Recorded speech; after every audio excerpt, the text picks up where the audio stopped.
한덕수 등 그쪽 변호인들의 일관된 전체 이제 모든 피고인 및 변호인들의 전체 주장이 공소기각 해달라. 왜? 직무유기가 뭐 된다 하더라도 이 내란특검법상의 조은석 내란특검은 수사권이 없다. 뭐 공수처가 하든가 해야 된다 하더라도 그래서 공소기각이다라는 주장입니다. 자, 그러면은 내란특검법 안에는 지금 이런 관련 사건에 대한 수사를 네네. 어떻게 하도록 규정이 되어 있는데 이렇게 네네네. 이제 해석을 하고 있는 겁니까?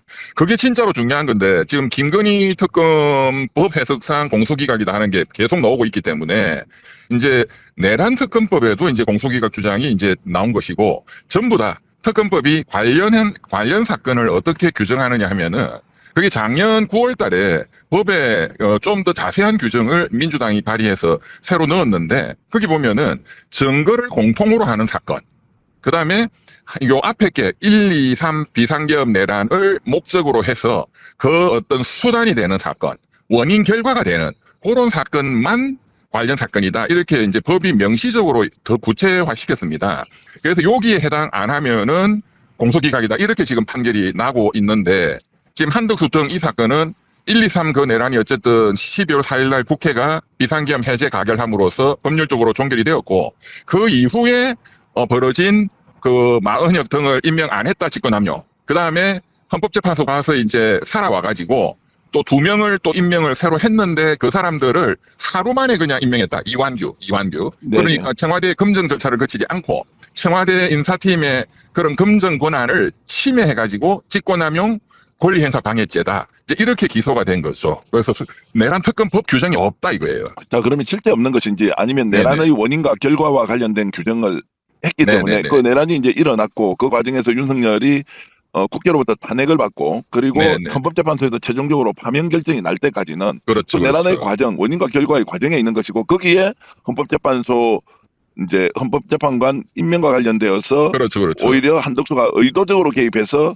임명을 그렇습니다. 미뤘다라고 이렇게 그렇습니다. 볼 수도 있는 거 아닌가요? 맞습니다. 그 이제 정확하게 지적해 주셨는데 이제 그게 어떤 민주주의적 관점에서 보면 또는 뭐 정치학적으로 또 뭐 국민의 상식으로 상식이 제일 중요한 거니까 보면 그 다음 해 4월 4일 헌법재판소가 다행히 만장일치로 윤석열 파면 결정을 하기 전까지 얼마나 많은 국민들이 우리 스픽스도 그렇고 가슴 졸이고 또 1월달, 2월달 그 추운 엄동설안에 그 한남동 거기에 가서 또 수많은 집회의 밤을 또 지새웠고 또 헌법재판소 결정이 또 한 달 밤 미뤄지니까 너무너무 고통의 불면의 밤을 보내고 드디어 파면이 됐는데 그렇다면 법률적으로 보더라도 헌법적으로 보더라도 4월 4일 파면되기 전까지는 내란의 후속적 행위들이 진행되고 있었고 현실적으로 제2, 제3의 내란의 가능성을 지금 제2종합특검이 또 수사를 지금 해야 되는데 그렇게 본다면 내란 과정에서 일어난 그 목적을 달성하기 위한 수단의 관계에 있다. 그 내란특검법의 딱 규정 거기에 해당한다.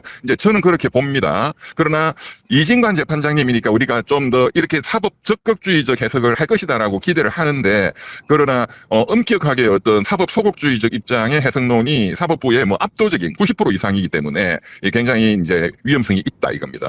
앞으로는 그러면 대통령은 어떤 경우에도 국회 동의가 필요한 내용조차도 임명 안 하면 그냥 그게 고도의 정치적 행위냐라고 이렇게 우리가 허용을 해준다면 상권분립에 완전히 위배된다라고 볼 수 있는 거 아닌가요? 그러니까 뭐 오롯이 말씀인데 일단은 이제 제가 좀 전에 말씀드린 것은 수사권이 없기 때문에 내란특검, 조원석 내란특검이 수사해서는 안 되고 네. 지금 이제 뭐 국무총리다 또는 대통령 권한대행이다 또 고위직들의 직권남용 내지는 직무유기는 공수처법에 공수처가 하도록 돼 있거든요. 네네. 그러니까 공수처에서 다시 해라 이제 이런 취지예요. 제가 말씀드린 건 이제 만약에 이게 공소기각이 돼버리면 그렇죠, 누군가 그렇죠. 고발을 하는데도 맞습니다. 재판 과정에 있다고 그래서 공수처도 뭐 수사 안 하고 그냥 내버려 두면 지금 맞습니다. 우리가 공소기각이 1년의 과정으로 이루어지는데 이제 어저께도 이명철 변호사께서 맞습니다. 자 그러면은 경찰청 국수본에 이거 지금 고발 조치를 했는데 맞습니다. 재판 중이니까 수사 안 한다라고 이렇게 이제 방치할 가능성이 있기 때문에 맞습니다. 실제로 이제 사법부에서 이 부분에 대해서 교통정리가 우선 필요하고 그게 안 되면 그렇습니다. 이첩을 통해서 특검에서 아예 맞습니다. 수사를 하도록 해야 하는데 이게 이제 그대로 넘어갈 수도 있는 거 아니냐라는 이제 우려가 나오는 맞습니다. 것입니다.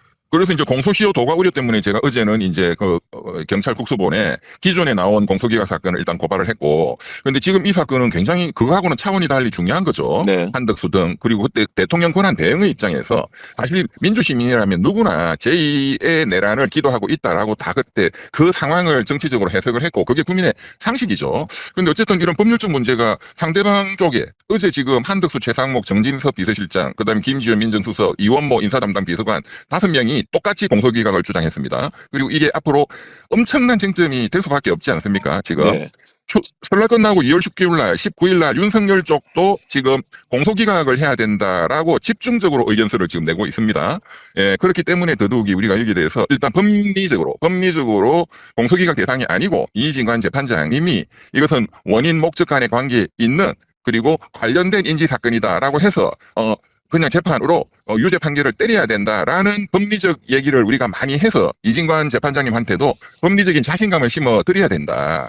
자, 그런 이 거죠. 부분에 대해서는 이제 국회 동의를 이제 했음에도 불구하고 여야 합의가 안 됐다라고 이제 이렇게 이제 그렇죠. 해태를 해버렸는데, 그런데 이제 이왕규나 함상훈에 대해서는 오히려 한덕수가 그냥 하루 하루 만에 만에 그냥 바로 임명 감행을 해버리지 않습니까? 맞습니다. 이게 정반대의 상황을 스스로 벌이고, 그렇죠, 그러면은 그렇죠. 인사검증 제대로 했느냐, 정진석, 김주현 어떻게 했느냐, 이원모 비서관 인사 담당 맞습니다. 비서관이었지 않습니까? 맞습니다. 뭘 했느냐라고 하면서 이것도 지금 실제로 기소가 되어서 범죄 혐의가 있고 처벌받아야 그렇습니다. 한다라고 하는데, 한덕수가 했던 행위가 정반대의 행위, 자신에게 그렇죠. 유리한 사람은 바로 맞습니다. 임명해버리고, 불리하니까 이거 안 여야 해버리고. 합의라고 하는 아주 기상천외한 정말로 좀 네네. 발상으로 국민들의 분노를 불러일으켰는데, 이걸 제대로 처벌을 못하고 공소기각 사유가 된다. 뭐 이거 저는 일단 납득하기 어렵고요. 특검이 이 정도 내용은 사실 충분히 감안하고 기소를 한 것이라고 봐야 되는 거 아닌가요? 뭐 검토는 하고 당연히 기소를 했을 텐데 이제 지금 이게 새로운 리스크로 떠오른 이유는 김건희 특검이 기소한 많은 사건들이 지금 현실적으로 공소기각이 나고 있기 때문에, 그리고 또 이번 주 금요일 날도 이종호 블랙홀 인베스트먼트 그 사람도 공소기각 가능성이 상당히 높기 때문에 이것이 이제 또 전이가 돼가지고 내란 특검법상의 해석상 특검법의 그 규정은 똑같거든요. 관련 사건은 증거가 공통되는 것, 원인, 결과, 목적, 수단 간의 관계에 있을 것 똑같은데 많은 게 공소기각을 때리고 있으니까 판사들끼리, 그리고 제가 어제도 한 말씀드렸지만 대법원부터 이것이 해석이 거의 이제 일관된 어떤 해석이 어떤 합의가 돼 있는 묵시적으로, 그렇다면 이진관 재판장도 거기에 따라서 좀 더 엄격하게 해석을 한다면 공소기각을 때릴 가능성이 상당 부분 있다. 이제 이 말씀을 우선 드리는 거죠. 자, 제가 보기에는 이게 공소기각 전쟁이 시작됐다. 네. 재판부, 판사의 생각에 따라서 충분히 확대 해석해서 처벌할 수 있음에도 불구하고 김건희를 네. 봐주겠다는 예단과 편견이나 인식이 결국에는 공소기각과 무죄로 이어지는 일종의 하나의 흐름이고, 맞습니다. 절대로 이것은 안 된다. 법치를 바로 세운다면 확대 해석해서라도 국정농단 내란 사태에 대해서는 어떤 그렇죠. 식으로든 법적 단죄가 필요하다라고 하는 또 인식과 판단이 이제 판사의 판결로 이어질 것이냐, 이제 여기에 대한 일종의 전쟁이라고 저는 볼 수가 있을 것 그렇습니다. 같은데요. 그렇습니다. 이게 사실은 이제 이 법조계에 우리나라뿐만 아니라 뭐 미국도, 예를 들어서 미국의 1930년 대공황을 돌파하기 위해서 민주당 루즈벨트 대통령이 이제 통과시켰던 그 법률들, 여러 노동자들의 기본권을 보장한다 등등이 전부 연방 대법원에 가서 기업의 자유를 침해한다 해서 다 위헌이 났어요.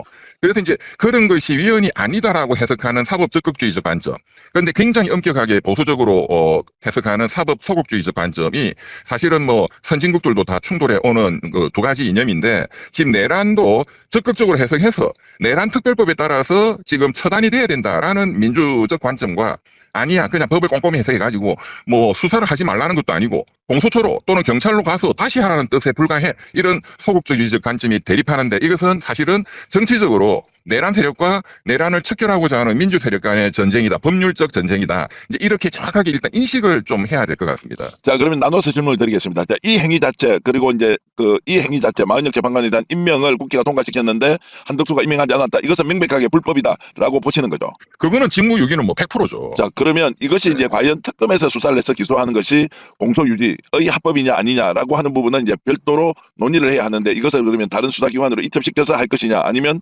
법원에서 이미 기소되어 있는 이 내용, 특검도 충분히 검토했을 것이니까 적극적으로 판단해야 한다라는 것이 이제 충돌 과정에 있다고 보는 것이고요. 그래서 제가 어제처럼 뭐 이 부분도 만약을 대비해서 이게 이제 공수처법에 따르면은 국무총리나 이런 고위직들의 직무유기 직권남용은 공수처 법률에 딱 수사 대상이 됩니다. 그런데 지금 공소시효는 꽤 많이 남아 있거든요. 네. 이제 뭐 지금 한 뭐 그 비상계엄 내란 직후에 벌어진 일들이니까 네.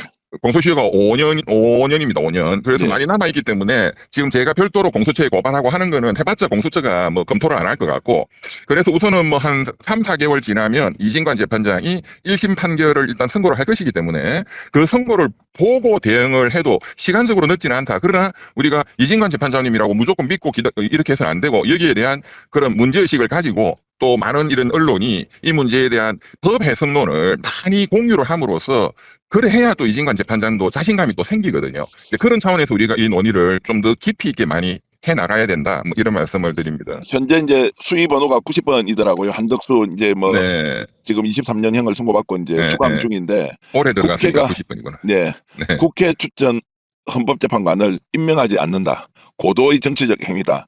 정말로 전대미문의 사건을 만들어 놓고는 그게 대통령 권한 대행의 고유한 권한이다 이렇게 주장하면서 정말로 네, 네. 많은 국민들의 공분을 샀는데 이게 지금 그 예, 주장은 어제 이제 한덕수 쪽에서 그 주장을 했는데 그 주장은 지금 그 공소기각 주장하고는 별개의 주장입니다. 맞습니다. 그러니까 대통령의 권한 대행이 한 보도의 통치행위라는 뜻이에요. 네. 보도의 정치적 통치행위는 예시당초 사법심사의 대상 자체가 안 되는 거다. 뭐 공수처거든 뭐든 간에 이제 그런 통치행위론을 주장한 것이고, 그것은 뭐 우리 대법원 판례가 이미 20년 30년 전에 김영삼 대통령의 금융실명제에 대한 긴급 재경 명령에 대한 판례도 보도의 통치행위도 헌법상 요건을 지켰는지를, 국민의 기본권을 침해했는지를 심사해야만 한다라는 게 확립돼 있고, 김대중 대통령의 남북 정상회담과 관련해서도 정상회담 자체는 고도의 정치행위인 통치행위가 맞다. 그러나 그렇다 하더라도 그것이 헌법과 법률의 규정을 위반했는지 국민의 권리 기본권 침해가 있는지는 법원이 심사해야만 한다라는 게 확립이 돼 있기 때문에 그것은 받아들여질 가능성은 0%입니다. 알겠습니다. 분명한 불법이다. 그러나 이제 네. 공소기각 여부에 대한 판단은 남아있다라는 이제 변호사님의 그렇습니다. 분석이시고요. 네, 20일 날 다시 재판이 속개되던데 자, 이 사건에 대한 이진관 부장판사의 선고는 일반론적으로 봤을 때 언제쯤 이루어질 것 같습니까? 이게 이제 5명이기 때문에 좀 이제 심리할 게 많은데, 재밌는 게 최상목 그 부총리, 그 사람은 권한 대행의 대행까지 하고, 이 사람이 굉장히 이제 좀 사실은 범죄 행위가 짙죠. 비상 입법기구 그 쪽지도 받았고. 그런데 이제 이분은 나는 여기에 왜 기소됐는지, 내가 왜 여기 있어야 되는지 모르겠다. 나는 좀 별도로 재판하자 했더니 이진관 재판장님이 이런 제하의 그 주장을 배척했습니다. 역시 굉장히 엄격하게 이 범죄 이 피고인들을 다루고 있는데, 그런데 뭐 관련 정인들이 많이 와야 되는 사건은 아니거든요. 피고인만 5명 많은데 그렇다 보면은 제가 보면은 한 넉 달 정도 후에는 선고가 날 수 있다 이렇게 봅니다. 알겠습니다. 이게 판사에 따라서 마치 우리가 스포츠 경기를 보듯이 그렇습니다. 결과가 예측불허 이것은 그렇습니다. 사법부라고 할 수 없지 않습니까? 맞습니다. 사법부라는 심판 이름으로 때문에 뭐 심판이 그냥 뭐 골 넣어도 뭐 노골이도 하고 뭐 이런 거니까요. 그러니까 이제 그런 상황 때문에 이진관 부장 판사가 지금 재판하는 것을 국민들은 신뢰를 가지고 보지만 이게 사법부 이름으로 신뢰가 회복돼야 하는데 맞습니다. 그렇지 않은 상황이 참으로 안타깝고요. 어떻게 이재명 정부가 들어서 있는데도 사법부가 이렇게 내란 세력에 동조하는 듯한 판결을 내리고 그 엄격함이라는 기준은 국민을 위한 기준이 아니라 범죄자들을 봐주기 위한 맞습니다. 기준으로 공소기각을 남용하는 거 아니냐라고 하는 것은 반드시 우리 국민들이 기억하면서 재판 과정 하나하나를 지켜봐야 할 것으로 봅니다. 그리고 제가 우리 이진관 재판장님도 그렇고 또 이번 주 금요일 날 이종호 블랙펄 그 선고하는 그 재판장님께도 그렇고 뭐 지기현 내 재판장님께도, 지기현도 윤석열 지금 공소기각 때릴 가능성이 있기 때문에 모든 그 재판장님, 그리고 앞으로 항소심 또 상고심 고등법원 대법원 우리 판사님, 참 존경하는 판사님들께 좀 말씀드리고 싶은 것은, 박근혜 최순실 그 국정농단 사건 때에도 굉장히 많은 관련 사건들을 수사했고, 그때 단 한 건도 공소기각이라는 그 판결은 없었습니다. 그때도 박근혜 최순실 그 특검 법상, 그때 특검이 그 감옥수 가 있는 박영수고 사형 부형받은 윤석열 아니겠습니까? 그때 엄청나게 많은 관련 사건 수사를 했고, 그때도 관련된 인지 사건이라는 특검법의 규정이 있었어요. 그런데 전부 다 관련 사건을 다 인정해 줬습니다. 수사권을.